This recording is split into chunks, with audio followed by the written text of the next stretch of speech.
ఈరోజు తెలుగుదేశం, వైసీపీ రెండు పార్టీలు మదనపల్లి అభివృద్ధికి సంబంధించి మేము చేశామని చెప్పి గొప్పలు చెప్పుకుంటాను.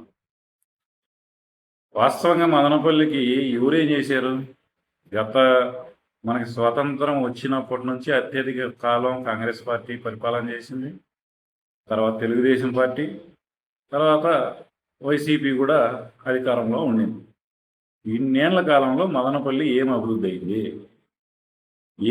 అయిందంటే ఈరోజు మదనపల్లి పట్టణంలో దోమలకి మందు కూడా కట్టుకోలేనటువంటి అభివృద్ధి జరిగింది.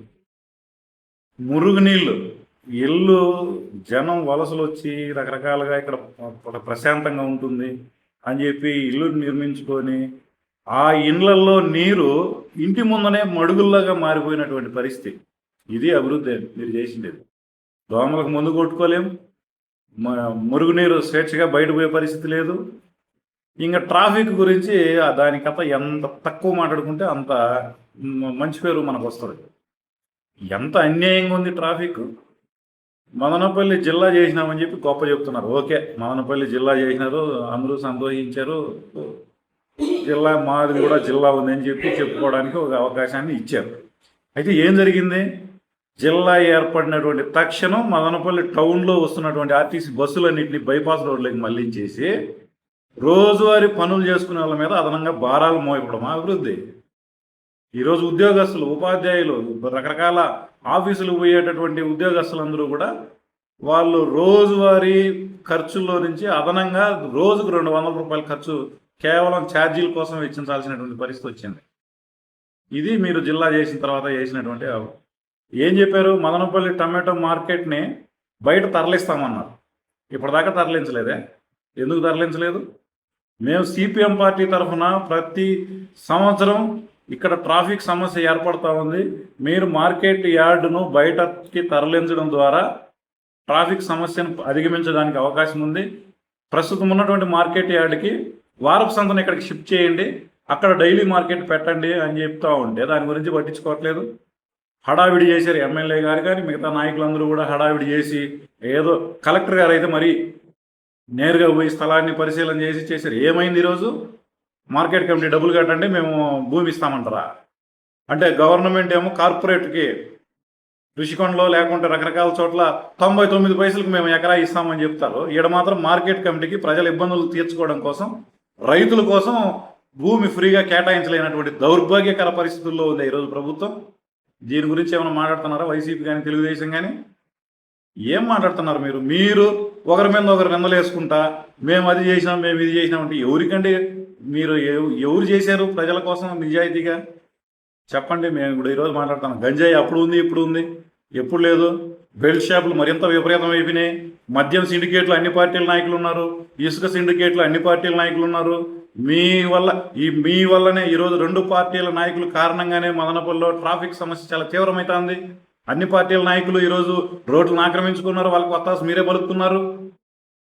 కాబట్టి చెప్పే మాటలు కాదు, చిత్తశుద్ధిలో చూపించాలి. మదనపల్లి అభివృద్ధి అంటే ఇక్కడికి ఐటీ హబ్ రావాలి, ఉద్యోగాల కల్పన జరగాలి. ఉద్యోగాల కల్పన లేకుండా మన పిల్లలు ఇక్కడ చదువుకున్నటువంటి వాళ్ళు, బీటెక్లు, ఎంటెక్లు చేసినటువంటి వాళ్ళు ఉపాధి హామీ పనులకు పోతూ ఉంటే దాన్ని సిగ్గుపడండి కొంచెమన్నా. ఇక్కడ ఐటీ హబ్ ఏర్పాటు చేయడానికి ఒక్కరు మాట్లాడుతున్నారా? చంద్రబాబు నాయుడు ఎందుకు నిలదీయడం లేదు? వైసీపీ ఎందుకని మాట్లాడడం లేదు దీని గురించి? సెంట్రల్ యూనివర్సిటీ ఎందుకని దానికి సంబంధించింది రాకపోతే ఎందుకని వైసీపీ ప్రశ్నించే రోడ్లలోకి రావట్లేదు? బీటీ కాలేజీకి మేము యూనివర్సిటీ హోదా తెచ్చాము, మేము గొప్పవాళ్ళం అని చెప్పి వైసీపీ చెప్తా ఉంది. సంతోషం. ఎందుకని దాని పరిరక్షణ కోసం రావట్లేదు? మీరు జీవో ఇచ్చారు, మీరు వేస్ట్ చేసినారని వాళ్ళ మీద మీ మీద వాళ్ళు చెప్పుకుంటున్నటువంటి పరిస్థితి ఉంది. వీళ్ళిద్దరూ ఒకటే. మీరిద్దరూ ఈరోజు రాష్ట్రానికి రావాల్సినటువంటి నిధులు బీజేపీ అడ్డుకట్ట వేస్తూ ఉంటే దానికి దగ్గర లొంగిపోయి బీజేపీకి భజన చేస్తా, బీజేపీ దగ్గర మీరు వంగి మాదులాగా తయారైనారు. రెండు పార్టీలు కూడా బీజేపీ గురించి ఒక్కటి కూడా మాట్లాడే పరిస్థితి మీకు లేదు. ఈరోజు మా గవర్నమెంట్ హాస్పిటల్ పరిస్థితి ఏముంది? వైసీపీ మేము మెడికల్ కాలేజీని తీసుకొచ్చామని చెప్తున్నారు. మీ కాలంలో పూర్తి చేయలేకపోయినారు మీరు. ఇప్పుడు దాని మీద ఎందుకని మీరు ఫైట్ చేయట్లేదు?